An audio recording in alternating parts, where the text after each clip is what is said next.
ازيكم يا شباب، كل سنة وانتم طيبين. ان شاء الله النهاردة يا جماعة احنا هنتكلم عن مفاجأة من مفاجآت شهر يوليو اللي عمال يفاجئنا كل يوم دولة جديدة من غير تأشيرة. أوروبا بتتغير يا جماعة لدرجة إنها بقت بتسمح لجنسيات عربية إنها تقدر تدخل دولها من غير تأشيرة، وطلبات الدخول سهلة جدا.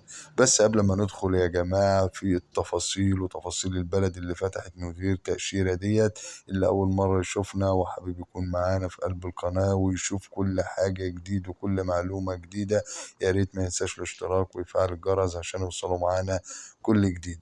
هنتكلم النهاردة عن الخبر الجميل اللي هيفرح ناس كتير يا جماعة، عن دولة مونتينيجرو أو جمهورية الجبل الأسود. طبعا كلنا عارفين إن الجمهورية دي كانت واحدة من الجمهوريات تبع الاتحاد اليوغوسلافي، وطبعا استقلت عنه زي ألبانيا وزي صربيا وغيرها من البلدان. بس البلد ديت يا جماعة لها طابع خاص. أول حاجة العملة بتاعتها اللي هي اليورو، كأنك في بلد أوروبي غربي بالظبط. يعني حتى لو رحت في قلب مونتينيجرو واشتغلت هناك برضه هتقدر تكون مستقبلك وتعمل حاجة من البلد ديت. بس برضه احنا هندور للناس اللي هي بتفكر انها تدخل دول اوروبا تاني. برضه مفاجأة يا جماعة ان مونتينيجرو هتنضم للاتحاد الاوروبي وبتتفاوض معاه اليومين الجايين ان شاء الله. فعشان كده حبيت اخصص الحلقة ديت عن البلد ديت وازاي هي هتفتح التأشيرة، وخصوصا للمصريين يا جماعة. هنقول بدون اوراق، يعني المصريين بكررها تاني يقدروا يخشوا مونتينيجرو من غير تأشيرة يا جماعة، وخصوصا من الفترة 19 يوليو 2022 لحد 20 سبتمبر، يعني فترة الصيف يا جماعة السنة دي، عشان الناس اللي بتدور على فرصة سفر سهلة ودولة تبدأ يعني إيه تبدأ فيها أمورها. مونتينيجرو دي تعتبر الفرصة اللي قدامك، فحاول تنتهزها. أوراقها أو طلباتها تعتبر بسيطة جدا، يعني عشان تسافرها يحتاج منك جواز سفر ساري، ودي أكيد طبعا هيكون معاك. تاني حاجة يا جماعة يحتاج منك تذكرة ذهاب وعودة مؤكدة.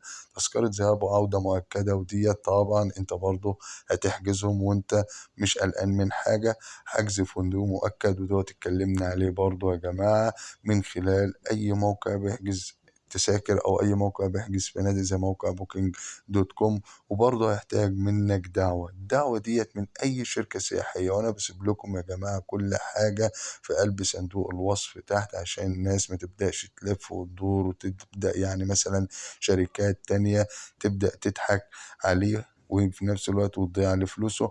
انا بسيب لكم شركات يعني موثوقة ومن الموقع الرسمي الاوروبي، هناك تقدر تتواصل معاهم لو انت هتجهز ورقك بنفسك. بعد كده لما بتجهز كل الكلام دوت وتحجز الفندق وتذكرة الذهاب والعودة، تتوكل على الله وتاخد التأشيرة من هناك يا جماعة. واكيد هيبقى طبعا انت هتاخد معاك مصاريف جيبك.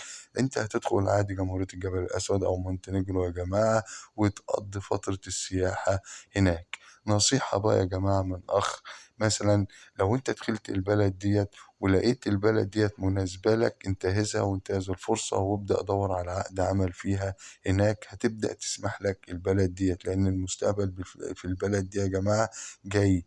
ازاي جاي؟ البلد ديت من الدول الصاعدة وبتتفاوض على دخول الاتحاد الأوروبي. يعني معناها انها لو خطوة خطوة الاتحاد الأوروبي يا جماعة، هي هتفيدك بعد كده قدام. يعني هتبدأ ان هي تدخل وتطلب برضه في نفس الوقت إنها تدخل منطقة الشنجن، لأن هي من البلاد الصاعدة اقتصاديا. فمونتينيجرو تعتبر الفرصة الذهبية لأي حد بيدور على فرصة سفر سهلة إنه يقدر يدخل بيها أوروبا. فدي كل الطلبات يا جماعة، وهسيب لكم كل حاجة خاصة عن القرار الرسمي من أي تأشيرة أو من الموقع الهجرة الخاص بمونتينيجرو في قلب صندوق الوصف. أتمنى إن أنا أكون لخصت النهاردة موضوع التأشيرة بالنسبة للمصريين. وفي دول برضه هتلاقي دول عربية مسموح لها بالدخول عشان الناس ما تقلقش، إن شاء الله برضه هذكرها. فأتمنى إن الموضوع يكون نال إعجابكم، والتوفيق للجميع بإذن الله، وشكرا لكم.